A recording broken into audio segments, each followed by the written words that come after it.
সবাই দেখো, আজকে আমরা শিখব ৮টি রাজ্যের উপর দিয়ে কর্কট ক্রান্তি রেখা গিয়েছে তাদের নাম। কিভাবে ট্রিক্সের মাধ্যমে আমরা মনে রাখবো দেখো। হ্যাঁ, সবাইকে একটা কথা বলছি যে সবাই চ্যানেলটাকে লাইক করো, কমেন্টে জানিও এবং সাবস্ক্রাইব করো। দেখো সূত্রটি দেখো, কর্কট মিত্র গামছা পরা ছাড়লো। এই এতটুকু সূত্রের মাধ্যমে বা ট্রিক্সের মাধ্যমে আমরা ৮টি রাজ্যের নাম মনে রাখব, যে ৮টি রাজ্যের উপর দিয়ে কর্কট ক্রান্তি রেখা গেছে। প্রথমে দেখো, কর্কট থেকে কর্কট ক্রান্তি রেখা, আর মিত্র থেকে কি আসে দেখো, মিত্র মি থেকে মিজোরাম, আর তরফলা থেকে ত্রিপুরা। তাহলে কি বলছি আমরা দেখো, কর্কট থেকে কর্কট ক্রান্তি রেখা হচ্ছে মিত্র মি থেকে মিজোরাম, আর তরফলা থেকে ত্রিপুরা। ঠিক আছে, এর পরেরটা দেখো,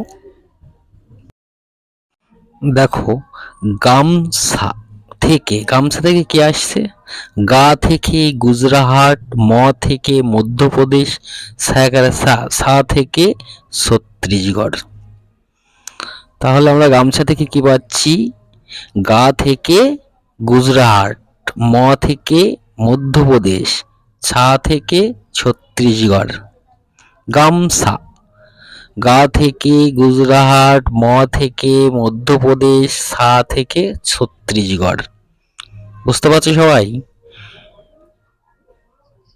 গামছা থেকে আসছে গুজরাট, মধ্যপ্রদেশ, ছত্তিশগড়। গা থেকে গুজরাট, ম থেকে মধ্যপ্রদেশ, সা থেকে ছত্তিশগড়। এইভাবে আমরা মনে রাখবো ৮টি রাজ্যের নাম, যে রাজ্যের উপর দিয়ে কর্কট ক্রান্তি রেখা গেছে।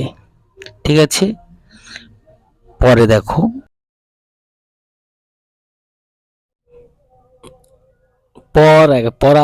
পরা থেকে কি আসছে, প থেকে পশ্চিমবঙ্গ, রা থেকে রাজস্থান।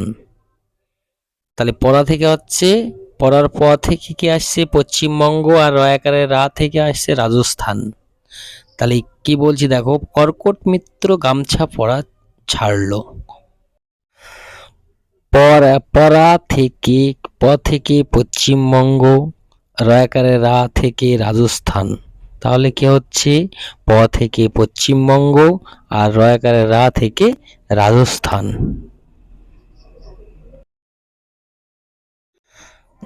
দেখো এবার হচ্ছে ছাড়লো মানে আমরা ঝাড়খণ্ড মনে রাখবো। তাহলে ছাড়লো কথাটা আমরা মনে রাখবো ঝাড়খণ্ড। ঠিক আছে, এবার দেখো, কর্কট মিত্র গামছা পরা ছাড়লো। কর্কট থেকে হচ্ছে কর্কট ক্রান্তি রেখা, মিত্র মি থেকে মিজোরাম, তরফলা থেকে হচ্ছে ত্রিপুরা। গায়কার মহাশয় গেছে গামছা থেকে গা থেকে হচ্ছে গুজরাট, ম থেকে মধ্যপ্রদেশ, সা থেকে ছত্তিশগড়। পর থেকে পশ্চিমবঙ্গ, রা থেকে রা থেকে রাজস্থান। আর ছাড়লো মানে হচ্ছে ঝাড়খণ্ড। ঠিক আছে, এইভাবে সব মনে রাখবে।